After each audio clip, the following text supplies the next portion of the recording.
On this episode of the show, I have with me Alex Jekowsky. He is co-founder and CEO at Sense. We're going to be talking about vertically aligned solutions, and we're going to be talking about how those vertically aligned solutions help operators and actually building an all-in-one solution with a small team. There's some challenges, there's some opportunities, and we're going to talk about some of those benefits and the upside in the marketplace with Alex. Alex, thanks for taking the time. Hey, Amir, thank you so much for having me. Excited to chat. Absolutely. All right, before we start, why don't you tell everyone what you guys do at Sense?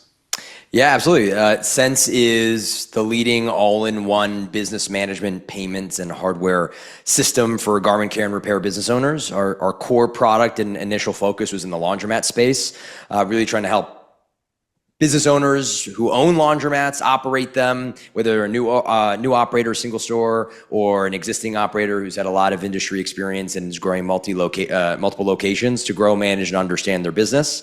Whether it's they have an ambition to scale and grow, and an ambition to just refine and manage, or they just want to do more by spending less time. That's what we're here to provide them with, best-in-class technology. Awesome. I guess before we start, I know we're going to talk about building a vertically oriented solution and what that means. I guess Sense, when we're thinking about solutions to the market, obviously laundry tech isn't something that comes to mind. Isn't what jumps out, obviously. But I'm kind of curious, where did the idea come from that laundry would be a great place to go? Yeah, I mean, I think overall, I love the unsexy businesses. I think a lot of people talk about the unsexy businesses all the time. It's just been something that I like to get very deep into things. And the sexier something is, the more saturated the space is. It's generally something that I don't particularly look at as much. My co-founder is the same. But I got into the industry a very similar way that other people have. And the abridged version is most laundromat owners didn't get into the industry because they love garment care and fashion, or they love the way that clothes feel coming out of a dryer. They usually get in the industry because they've heard it's a great investment, and they want to diversify their portfolio. They want to quit their 9-to-5 and own a business themselves. It's really the true spirit of entrepreneurship, I think, is the operator's path in the garment care space. When I got into it after I sold my last business and was interested in buying laundromats, had heard that they were great investments. And the deeper I got into the space, the more excited I got about potentially owning my own stores when I was living in San Francisco. And when I started going down that path of thinking about buying laundromats myself, the tech guy in me and my co-founder was looking to do the same. We were both looking at each other and being, okay, well, how are we going to run these stores? Because seemingly there is no technology the way that the local pizzeria or hair salon or gym or coffee shop, whatever it was, they all seemingly had awesome technology and loyalty systems and point of sale and employee management products. And I was just shocked that there wasn't anything in laundry really. And so the deeper we got in the industry and more we fell in love with it, the more excited we got about the fact that there was no tech really. And that felt like an area that we could actually make a meaningful impact in. So we decided instead of buying stores, we should build for them and really commit ourselves to the industry. And that was around 2021 when we launched the business, really focused on the point of sale. Because what we learned, particularly coming out of COVID or in the middle and coming out for the laundromat business, while the self-serve, people that do the laundry on the machines, put in the coins, do the laundry themselves, that self-service business could really be the bell cow of the revenue of a store.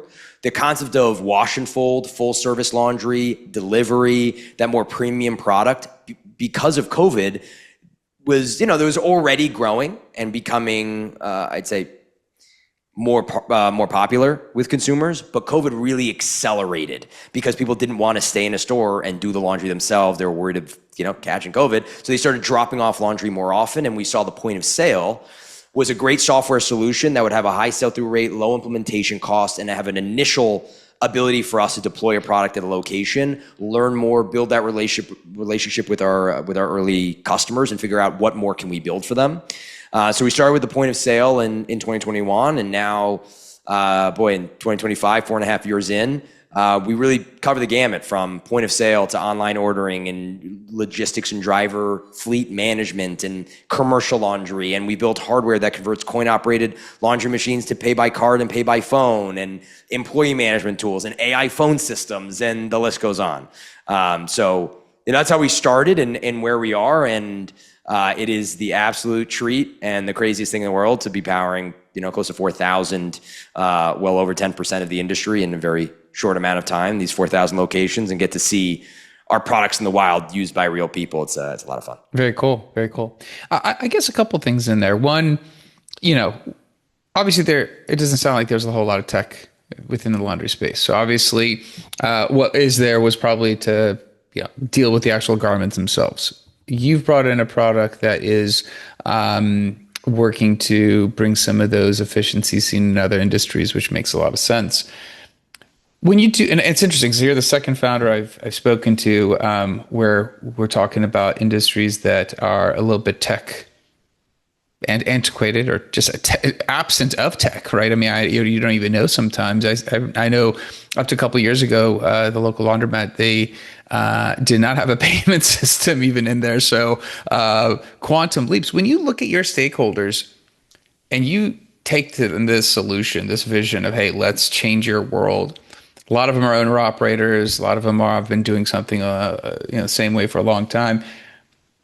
How much resistance is there when they see somebody coming in saying there's a really shiny, cool way of doing something now? Yeah, I mean, I tell this to as many founders as I can who are building, particularly for SMBs, is you can't have an ego that what you're building is so transformative where they couldn't exist without you. Because if Sense didn't exist, laundromats would, and they have, and they were doing pretty damn well before we were even here.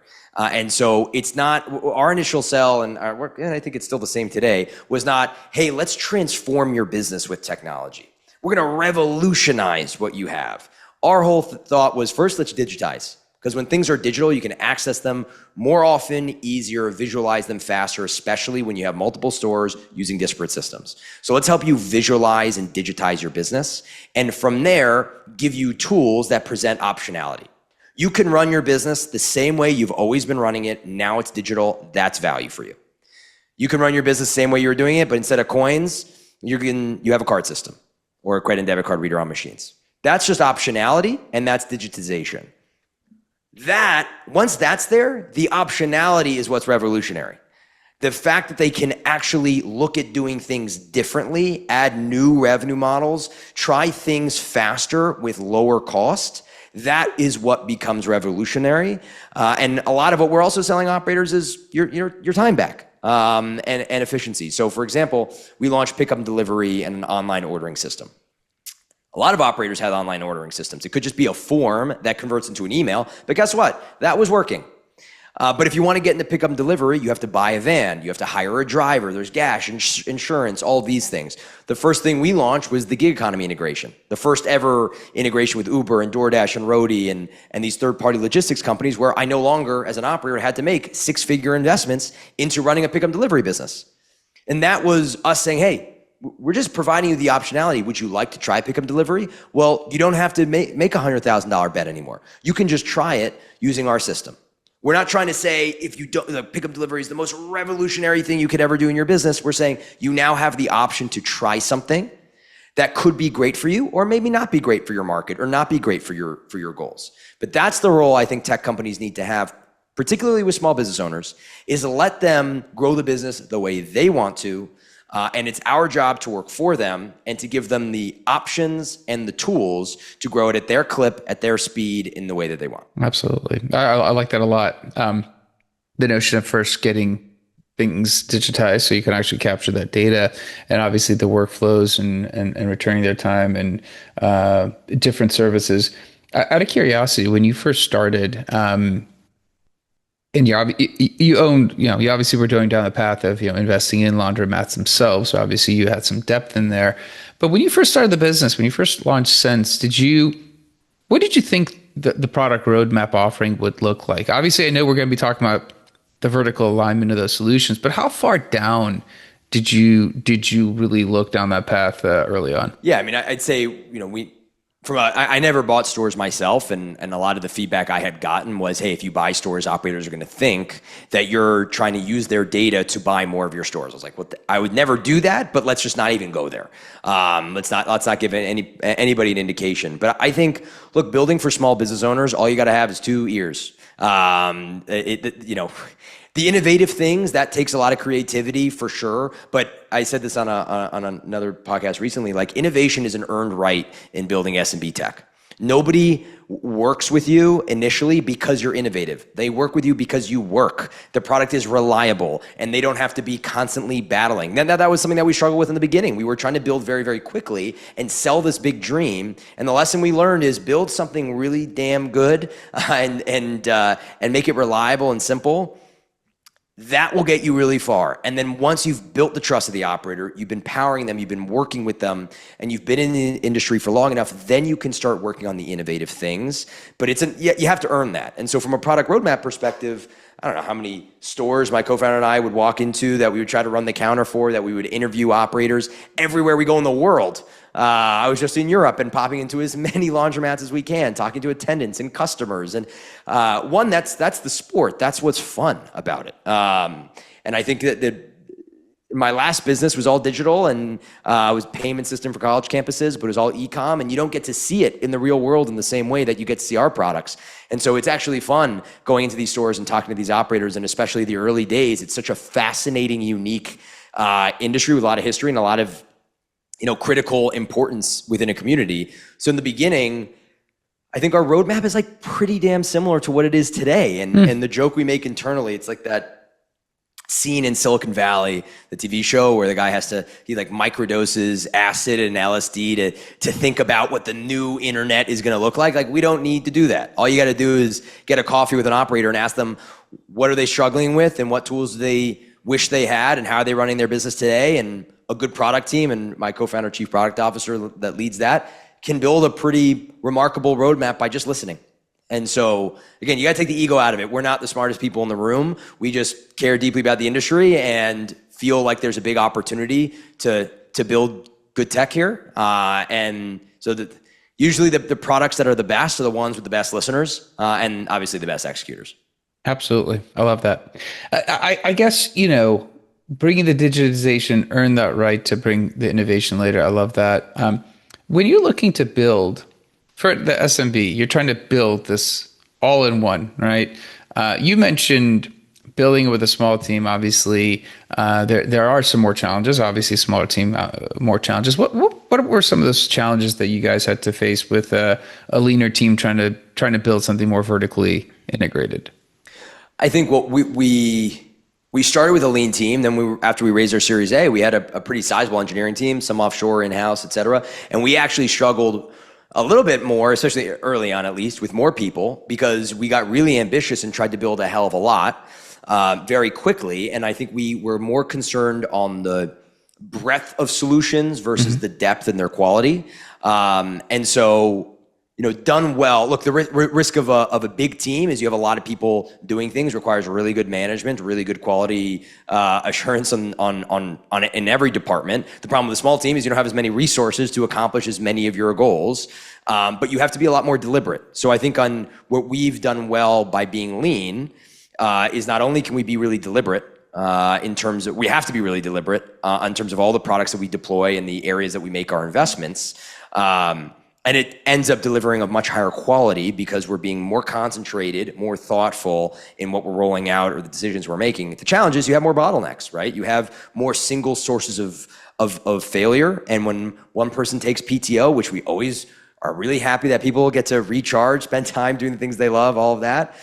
But it's more painful. You don't have as many backfills, and I think in the early days of the business, we should be, slow to hire, quick to fire. In many cases, we were slow to fire because we were just so worried that as a small team, the loss of one person, even if they're performing at 75% of what we want, they're still accretive. And we need that. And over time, you build a maturity and you realize that quality is the name of the game, and having a poor performer existing in the business, it's much better just to have no performer than a poor one. And so we've gotten better at that, and we've gotten better at really finding our identity as a lean team. But look, we're really well capitalized, and we're lean. Historically, we were lean by necessity, and now we're lean because I think it's the best way to operate in our vertical today. And we look at we're hiring right now, but we're really thoughtful. I always say, like, the biggest risk to our business is there's no macroeconomic impact. We're pandemic proof, recession proof, all of those things. Like, our risk is execution. And, additional headcount in many ways de-risks that because you have more people to help you execute. In many ways, it also adds risk because there's cultural dilution potentially, and you're adding more bodies, which means more opportunities for failure. And so you got to thread that needle and making sure that our team isn't overloaded, and people do have like a really exceptional work-life balance. But it has been more beneficial for us than a handcuff in terms of being lean, and I think more deliberate on where we spend our resources from a headcount perspective. Absolutely. I guess as you're growing, you have a smaller team, and it does make sense. You do have to make sure somebody's additive. Otherwise, what's the point? As you're kind of going to be growing now, obviously you have 10% of the market share now. Hopefully it keeps growing. It's a new product that a lot of people will see as innovative. As you are growing and you're going to grow into more market share, do you start thinking about where else you go? Because obviously, the reason I'm asking this is there's got to be only so many laundromats out there, right? There's probably a lot. So I don't want to say that there's only, hey, Amir, it's only a $20 billion industry. If we capture half of it, you're not happy. No, I'm not asking that. As a founder, as an innovator, do you think about the fact that there's a finite number of laundromats that eventually, there will be that, equilibrium point of growth? Is that something that even concerns you or comes up? I mean, I think it probably doesn't concern me. I think the way that I think about it is our market is garment care and repair and the garment care business owners. There are a lot of dry cleaners that own laundromats, a lot of laundromats that own some dry cleaners. And I think, look, we power, I think, close to 5,000 apartment buildings in the shared laundry rooms. We're looking at power a couple of university payment systems. Like, there's the market of garment care and repair is huge. And the way that we think about it is not going horizontal, but going deep, right? Vertical, when I think about vertical SaaS, it's not just like owning the actual vertical, it's going deep within it, and being able to, I tell our customers, we're going to be the biggest check that you write every single month, but we're going to be some of its parts, the most affordable and the highest value. Because we want to be more concentrated in the relationship we have with our customers. We want more people using us. If we're powering your point of sale, we're powering your on-machine payment system, we're powering your online ordering, we're powering your website, we're powering all your marketing tools. Well, if you want a phone system that's fully integrated with all that, leveraged AI, agents, all of that, like, it's a natural evolution for you to want to use our phone system. And we can build deeper relationships with our customers and have greater wallet share and value generation for them. That's what I get excited about. So every laundromat we sell them on 1, 2, 3, however many products. There's more that we can do for them. There's more value that we can generate for them. And the beauty of a business like ours is we earn our relationship with our customer every single month. We don't perform, they rip us out and pick somebody else. There are plenty of companies here for operators. I think we're very unique in what we offer and the way that we build and our strategy in it. So yeah, we always think about, hey, we want to expand our market as much as possible within garment care, but it's not leaving garment care, and it's actually looking more inward to our customers and say, I could double our business without signing a single laundromat next year. It's just getting deeper with them. So it's a two-pronged approach for sure. But then, of course, dry cleaning and alterations and cobblers and multi-housing and commercial linen rental, the market is huge, and we're 4.5 years in with strong growth and even stronger retention. And so we feel like it's either early innings or the game hasn't even started yet. It's kind of our perspective. I love that. I want to ask you just one follow-up on that. You mentioned garment care, and you've referenced that as what the mission for the company is. And I love it because it's so clear as to every service you just mentioned falls into that garment care. I do find it interesting when I speak to founders that North Star, that why, the problem you're trying to solve sometimes is not always clear. I think garment care seems very clear. Like if you just hear it, you don't need to tell me anything else. We solve garment care problems. I mean, I'm just going to assume I know all the other things underneath of it. When you thought about that, was that a conscious phrase early on? As that just kind of evolved and grown as the business has matured? I think the greatest comfort I have is everything that's happening in the business now is exactly what we thought was going to happen when we started it. And when I say thought, I mean hoped, and planned for. And I'd say we've gone from point A to point B and near to point C. I'd say how we got there, very different. But getting these individual points were very much how we always thought it would look like. We thought our business would look like this. Harder to get there in some ways, and some inorganic things. I never thought we'd buy companies. We bought two of them. Like I would say that the journey there is the unknown, the destination, or the pit stops along towards our destination has been exactly what we thought. And I like I said, I think it gives us comfort that we started the business with a goal and a mission, and that hasn't wavered or changed. We get more excited about the industry. We get more excited about the opportunity. The industry is in a real renaissance right now, and the caliber of operator entering and growing in the space. So I think you're right. I talk to founders, and the time that you can build the best culture.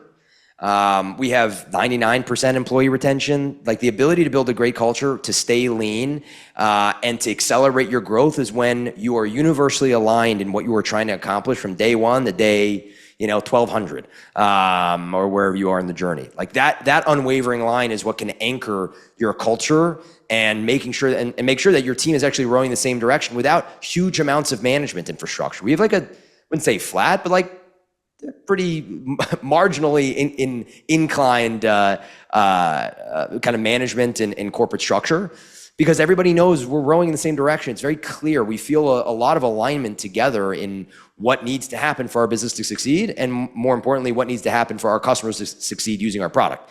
So I think the core mission has been the same always. What we need to do to get there has been the same always. How we get there and how we ended up getting there, that's a little bit of the black box that is a little bit more tough to see around those corners. Fantastic. I love that. I think the way you articulate the business, the mission, and how the company's navigating within the SMB space for a product that is probably innovative it sounds innovative to me. I mean, it sounds really, before you started speaking about laundromats, I was like, okay, I'm going to learn a lot.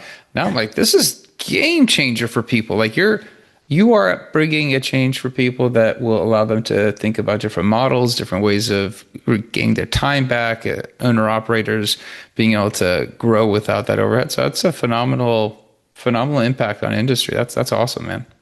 Yeah, I mean, it's again, working with small business owners is the greatest treat on the planet. It's not to say that the Facebook forums and all these are always a challenge, and you've got a lot of passionate entrepreneurs that have either been in the industry for a long time and have seen it go a certain direction. And now it's with the access of technology, it's changing a little bit, and so change is hard, or new things can be met with some adversity. But look, we feel very good that we're leading, I think, everything we do with integrity and transparency to all of our customers. But we're working with small business owners is the greatest treat. They're so passionate. They're so interested. They've all got good stories. How they end up in the industry is so unique. And I'd say building this stuff is a lot easier when you enjoy it. And that is, I think, the hallmark of our team. And I think at least for me, is wake up every day and there's something new. You have a new conversation, you're meeting a new person, you're getting to hear their story and see how our product has impacted them. Looking at the Sense community posts is the best. And for our internal customers, it's just so cool to see them connect with each other. And our mission, as I've said it on other podcasts and things like that, is we want to power laundry day in America through local businesses. And that's commercial, that's dry cleaning, that's wash and fold, that's self-serve. We want the local businesses to be powering how Americans clean their clothes. Whether you're the highest net worth person sending it out, or you're lower income and using self-serve because you don't have laundry in your unit, or you really need it for for your family. Like, we want to, on all ends of the spectrum, build the best products for those end users, no matter what side of the spectrum they're on. Have the best platform for employees. Small business owners have a real tough time maintaining and retaining good labor. Costs are increasing, costs are rising, and how do you make a laundromat the best place to work on the planet? That's, I think, part of the responsibility that we have. And then how do we enable operators to just have the best quality of life and build the best damn business they can? And that has always been true. That will always be true in terms of what our goals are. And it's more and more exciting the bigger we get to see more of those goals be realized. Awesome, man. Well, I also want to thank you for taking the time coming on the show, talking to us. If somebody wants to follow up with you, a question that we might not have covered, what's a good way of connecting? Yeah, I mean, LinkedIn, always happy to connect with people there. Can always drop me an email, alex@trisense.com, and hopefully it's not a spam sales message for something using that email. But yeah, LinkedIn, always love to connect with entrepreneurs, with people interested in the laundry industry, or anybody I can learn something from is always great. So feel free to reach out. Awesome, man. Thanks for being on the show again. I appreciate your time. Absolutely. Thanks for having me. Absolutely.